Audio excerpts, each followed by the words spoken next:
বিচার হবে। আর যদি উনি বাংলাদেশি সীমান্তে থাকে তাহলে তাকে মারতেও পারে না, ধরতেও পারে না, গ্রেপ্তারও করতে পারে না। তো সেই জায়গায় আমরা অলরেডি একটা আন্দোলনের সূচনা করেছি যে এগেইনস্ট বর্ডার কিলিং, অর্থাৎ আমরা এই সীমান্তে কোনো সহিংস কোনো কিছু চাই না, অর্থাৎ সীমান্তে আমরা সহিংসতা বন্ধ চাই। তো পুরা বিশ্বের যে শান্ত সময়কালীন যে বর্ডারে যে হত্যাকাণ্ড হয় এর মধ্যে বাংলাদেশ হলো অন্যতম, যেখানে হলো শান্তকালীন সময়ে সবচেয়ে বাংলাদেশের নিরীহ যারা নাগরিক আছে তাদেরকে হত্যা করে যাচ্ছে। হত্যাটা কে করে যাচ্ছে? ভারত রাষ্ট্র করে যাচ্ছে। এটা হলো অগ্রহণযোগ্য, অগণতান্ত্রিক এবং এটা ইন্টারন্যাশনালের ক্রিমিনাল অ্যাক্টিভিটিজের মধ্যে পড়ে। অর্থাৎ সে যে কাজটা করতেছে শেষ করতেছে। এবং সেই জায়গা থেকে এখন বিজিবিকে আমাদের শক্তিশালী করতে হবে। যদি আমরা বিজিবিকে বাংলাদেশের পক্ষ থেকে শক্তিশালী করতে পারি তাহলে আমরা ভারত থেকে যে অনুপ্রবেশের চেষ্টা, ভারত থেকে যে বাংলাদেশের এই যে আমাদের ভাইকে হত্যা করা হলো এবং বাংলাদেশের নাগরিকদেরকে নির্বিচারে যে হত্যা, এটা আমরা বন্ধ করতে পারবো।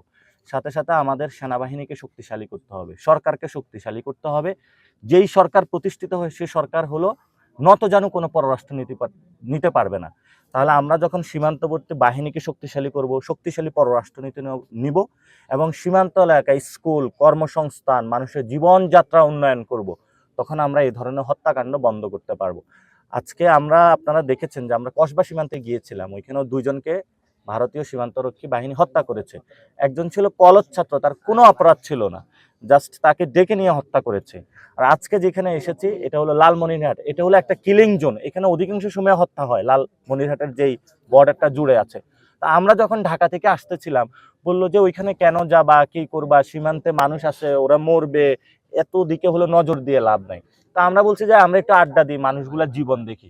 এই যে মানুষগুলো আসলাম, মানুষ ভুট্টা চাষ করে, খুবই অসহায়ভাবে জীবন যাপন করে। এখন তার একটা বাচ্চা আছে, যিনি মারা গিয়েছেন ওনার 25-26 বছর বয়স, একটা সন্তান আছে, এই যে মা আছে, বাপ আছে, ভাত আছে, কিন্তু হলো তার তরকারি লাগবে। সে হলো একটু নদী আছে পাশে, নদীতে মাছে ভাতে বাঙালি, সে নদীতে মাছ ধরতে গেছে, তাকে এসে হলো তারা হত্যা করে গেছে, অর্থাৎ ভারত থেকে ঢুইকা বাংলাদেশে হত্যা করে গেছে। তো এই ধরনের হত্যা অগ্রহণযোগ্য।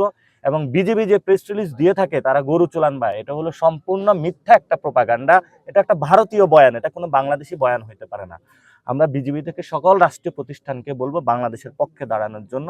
ইনশাল্লাহ আমরা যখন ক্ষমতায় যাব তখন আমরা শক্তিশালী পররাষ্ট্রনীতি গ্রহণ করব এবং আমরা এমনভাবে আইন কলা কানুন বানাবো যাতে হলো ভারত বাংলাদেশিদের কোনো নাগরিককে অত্যাচার করতে না পারে এখানে এসে, এবং তারা অনুপ্রবেশ করতে না পারে।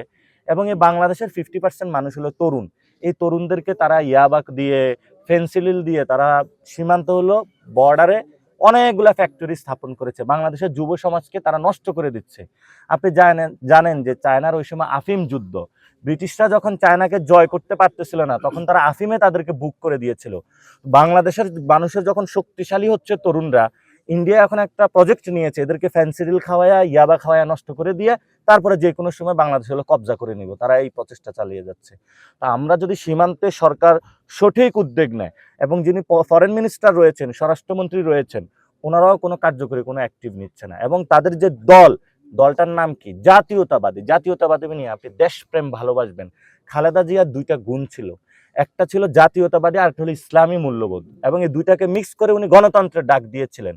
আমরা বর্তমানে এই বাংলাদেশের যেই যারা জাতীয়তাবাদী শব্দ বলে তাদের মধ্যে জাতীয়তাবাদীও দেখতে পাচ্ছি না, ইসলামী মূল্যবোধের ছিটেফোঁটাও দেখতে পাচ্ছি না, এবং এটা তো গণতন্ত্রকে অলরেডি হত্যা করেছে। এবং এই লালমনিরহাটে একজন মন্ত্রী আছে, ওনার নাম যেন কি, দুলু দুলু মাফিয়া, উনি একজন মাফিয়া, এই যে জনগণে বলতেছে। তো উনি যখন এখানে থাকে, ওনার দায়িত্ব এবং কর্তব্যবোধের জায়গা হলো ওনার জেলার সীমান্তবর্তী মানুষগুলোকে নিরাপদ করা। উনি কি আপনাদের দেখতে আসছে? না, ওনার তো দেখতে আসা, এই যে মায়ের কান্নাটা শুনতে আসার ওনার দরকার ছিল। তাহলে ওনার দেখি আমি শহরে নেমে দেখি ওনার আতঙ্কে সব থাকে। তো উনি কি কোনো সন্ত্রাসী নাকি ভালো মানুষ? আচ্ছা, কেউ কথা বলে না, মানে একটু ভালো হবে না মনে হয়। তো এখন এরা ছত্রছায়া পাচ্ছে কোথায়? এরা ছত্রছায়া পাচ্ছে হলো উপরের থেকে। আমরা বারবার এগুলা বলে আসতেছি। আমরা ইনশাল্লাহ বাংলাদেশের সীমান্তকে শক্তিশালী করতে চাই। সীমান্তে আমরা মানুষকে আহ্বান জানাবো, যদি আপনাদের কাউকে মারে আপনারা লাশ নিয়ে গ্রামে গ্রামে মিছিল দিবেন, বাংলাদেশের সার্বভৌমত্ব আপনারা রক্ষা করবেন।